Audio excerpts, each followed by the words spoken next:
आईनी अदालत पारां सुप्रीम कोर्ट में आईनी बेंच ठहंदी।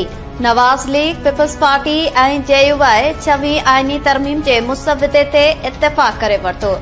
लाहौर में थियल वॾनि जी गॾिजाणीअ में टिन्ही पार्टीज़ इत्तेफ़ाक़ कयो। पार्लियामानी कमेटी जे इजलास में बि आईनी बेंच ते इत्तेफ़ाक़ कयो वियो।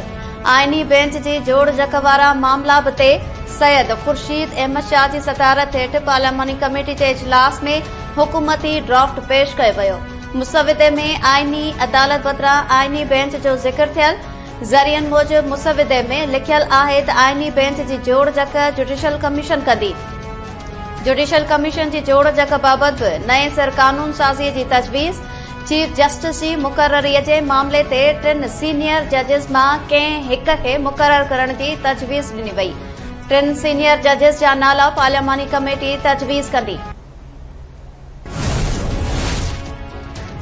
6वीं आईनी तरमीम जे तजवीज़ कयल मुसवदे जी तैयारी आख़िरी मरहले में दाख़िल। अहम नुक़्ता साम्हूं अची विया।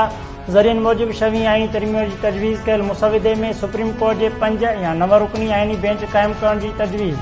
बेंच जो सरबराह जुडिशल कमीशन मुक़रर कंदी। अदालती कमीशन भी जोड़ी वेंदी। सूबनि में आईनी बेंच न ठाहिण जी तजवीज़। सुप्रीम कोर्ट जे चीफ जस्टिस खे आईनी बेंच तब्दील करण जो अख़्तियार न हूंदो। मुसवदे में आईनी बेंच जी मुक़ररीअ जो मुद्दो मुक़रर करण जी तजवीज़। सुप्रीम कोर्ट जे पाण मुरादो नोटिस जे अख़्तियार खे ख़त्म करण वारी तरमीमी तजवीज़ जो भी उन मुसवदे में शामिल। चीफ जस्टिस जी मुक़ररी 3 सीनियर तरीन जजनि मां कई वेंदी। चीफ इलेक्शन कमीशन जी मुक़ररीअ जे तरीक़ेकार में तब्दीलीअ जी तजवीज़ कयल मुसवदे मूजिब वज़ीर आज़म ऐं मुख़ालिफ़ धुर जे अॻुवाण में इत्तेफ़ाक़ न थियण जी सूरत में चीफ इलेक्शन कमिश्नर जी मुक़ररी पार्लियामानी कमेटी कंदी। 18 आईनी तरमीम खे मुकमल तौर ते बहाल करण ऐं 19 आईनी तरमीम खे मुकमल तौर ते ख़त्म करण जी तजवीज़ भी मुसवदे में शामिल। आईनी तरमीम बाबति हुकूमती ड्राफ्ट ॾिठो आहे। अॼु आईनी अदालत बदिरां आईनी बेंच जी ॻाल्हि कई वई आहे। मौलाना फज़लुर रहमान सां अॼु मुलाक़ात थींदी। PTI चेयरमैन बैरिस्टर गौहर चयो आहे त हुकूमत खे पंहिंजा 7 मेंबर्स तरमीमनि ते वोट न कंदा। अपोज़िशन लीडर उमर अयूब चयो आहे त असांजे मेंबर्स खे पैसनि जी आछ थी रही आहे।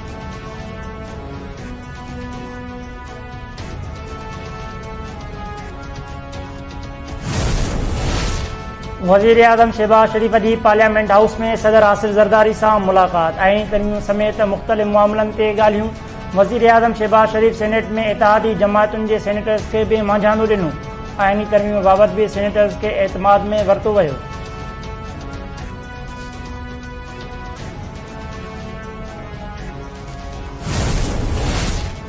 सुप्रीम कोर्ट इम्कानी आईनी तरमीमनि ख़िलाफ़ वकीलनि जूं दरख़्वास्तूं वापसि वठण जी बुनियाद ते ख़ारिज करे छॾियो। चीफ जस्टिस जी सरबराही में बेंच इम्कानी आईनी तरमीमनि ख़िलाफ़ वकीलनि जी 6 दरख़्वास्तुनि ते ॿुधणी कई। वकील हामिद ख़ान अदालत में पेश थी दरख़्वास्तूं वापसि वठण जी इस्तदा कई। अदालत दरख़्वास्तूं वापसि वठण ते ख़ारिज करे छॾियो। चीफ जस्टिस रिमार्क्स ते चयो त दरख़्वास्तूं वापसि वठण लाइ वकील पाण बि पेश थी पिए सघिया।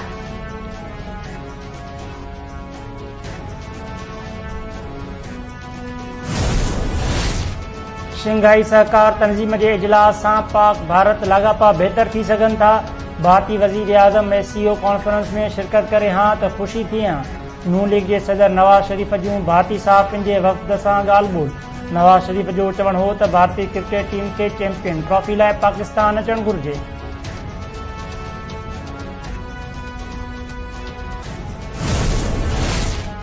सेनेट खां पोइ क़ौमी असेंबली बि शंघाई सहकार तंज़ीम जे कामयाब इजलास बाबति ठहराव मंज़ूर करे वरितो। SCO जे 23 कामयाब इजलास ते सदर पाकिस्तान, वज़ीर आज़म, वफ़ाक़ी हुकूमत ऐं अवाम खे मुबारकबाद पेश कई वई।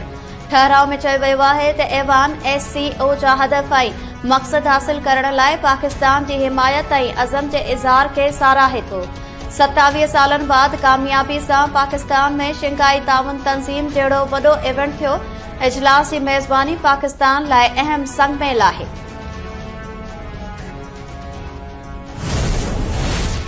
सिंधु दरिया मां केनाल कढण बाबति PP जो मौक़िफ़ वाज़िह आहे। उन मनसूबे जी हर फोरम ते मुख़ालिफ़त कंदासीं। सुभाणे हैदराबाद वारो जलसो तारीख़ी हूंदो। सीनियर वज़ीर शजीर इनाम मेमून जी हैदराबाद में गवर्नर KP फैसल करीम कुंडी सां गॾु प्रेस कॉन्फ्रेंस। संदसि चवण हो त केपी में गवर्नर राज लॻी सघे थो पर उनखे मसइलनि जो हल नथा सम्झूं। फैसल करीम कुंडीअ जो चवण हो त असां उन्हनि माण्हुनि मंझां आहियूं जिन हर ॾुखे वक़्त में पाकिस्तान खपे जा नारा हयां। आइनी तरमीमूं इतफ़ाक़ी राय सां थींदियूं।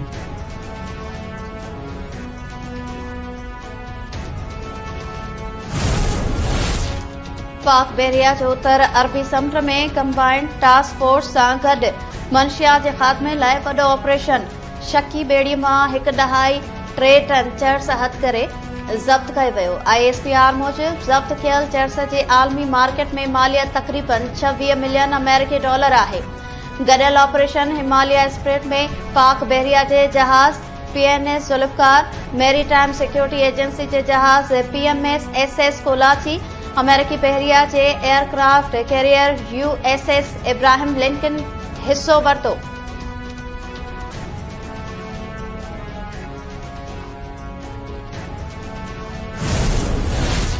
SSP घोटकी हफ़ीज़ुर रहमान बुगटी धाड़ेलनि सां मिलियल आहे। क़तल, अगवा, धाड़नि ऐं ॿियनि संगीन केसनि में घुर्बल ॾोहारियुनि सां मुलाक़ातूं करे ठाह जूं कोशिशूं बि करे पियो। DIG सखर पीर मोहम्मद शाह IG सिंध खे ख़त लिखी छॾियो। DIG ख़त में वधीक लिखियो आहे त SSP घोटकी ख़तरनाक ऐं नॉन प्रोफेशनल अंदाज़ में कमु करे पियो। पुलिस जे मयार ऐं एतमाद खे बहाल रखण लाइ ॾोहारियुनि सां मिलियल पुलिस अमलदारनि ख़िलाफ़ कार्रवाई कई वञे। ज़रियनि मूजिब DIG ऐं SSP विच में सरदार शहरियार शहर ते हमले केस में SHO जी गिरफ़्तारी खां पोइ इख़्तिलाफ़ पैदा थिया आहिनि।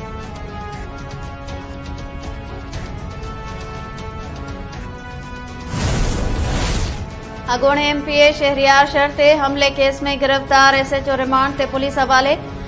पुलिस गिरफ़्तार थियल SHO राउंती अब्दुल शकूर लाखो खे मीरपुर माथेलो जे अदालत में पेश कयो। अदालत SHO खे 7 ॾींहनि जे रिमांड ते पुलिस हवाले करे छॾियो। SHO पेशी वक़्त SSP घोटकी ख़िलाफ़ दाहूं कंदो रहियो।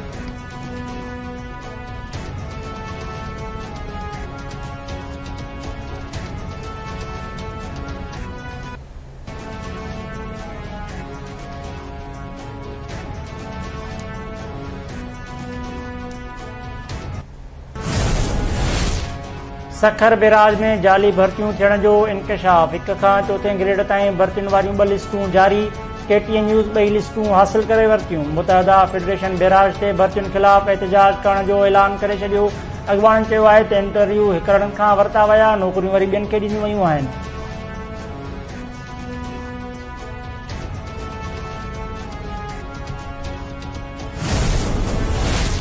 जंगी जुनून में वरतल इसराइली फौज जे हमले में हमास जो नओं सरबराह यहया सिनवार बि शहीद। हमास पंहिंजे पॉलिटिकल सरबराह जी शहादत जी तस्दीक करे छॾी। अरब मीडिया मूजिब शहीद इस्माइल हानिया जे पुट यहया सिनवार जी शहादत जी तस्दीक कई। इसराइली फौज गज़ा जे इलाइक़े रफ़ा में यहया सिनवार समेत 3 ॼणनि खे मारण जी दावा कई हुई। इसराइल कुछ अरसो अॻु ईरान जी राजधानी तेहरान में हमलो करे हमास सरबराह इस्माइल हनिया खे बि शहीद करे छॾियो हो।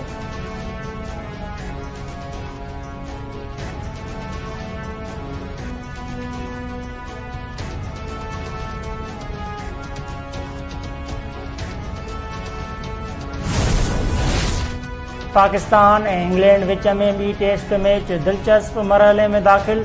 मुल्तान टेस्ट खटण लाइ इंग्लैंड खे 261 रन्स ऐं पाकिस्तान खे 8 विकेट्स जी ज़रूरत। 3 ॾींहं जे रांदि दौरान क़ौमी टीम 221 रन्स ते ढेर थी वई ऐं इंग्लैंड खे मैच खटण लाइ 298 रन्स जो हदफ़ ॾिनो। सलमान अली आगा खां सवाइ को बि रांदीगर क्रीज़ ते घणी देर बीह न सघियो। पहिरीं इनिंग्स में सेंचुरी ठाहींदड़ कामरान गुलाम 26 रन्स, सऊद शकील 31, मोहम्मद रिज़वान 23, कप्तान शान मसूद 11 ऐं अब्दुल्ला शफ़ीक 4 रन्स ठाहे आउट थिया।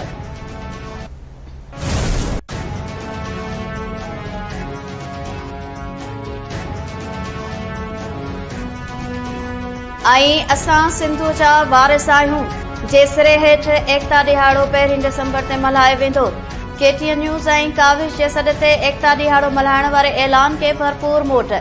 एकता ॾींहं खे ॾेह तोड़े परॾेह में रहंदड़ सिंधियुनि पारां भरपूर नमूने मल्हाइण वारे अज़म जो बरजाउ सक़ाफ़ती तक़रीबुनि जी बि शुरूआत थी वई।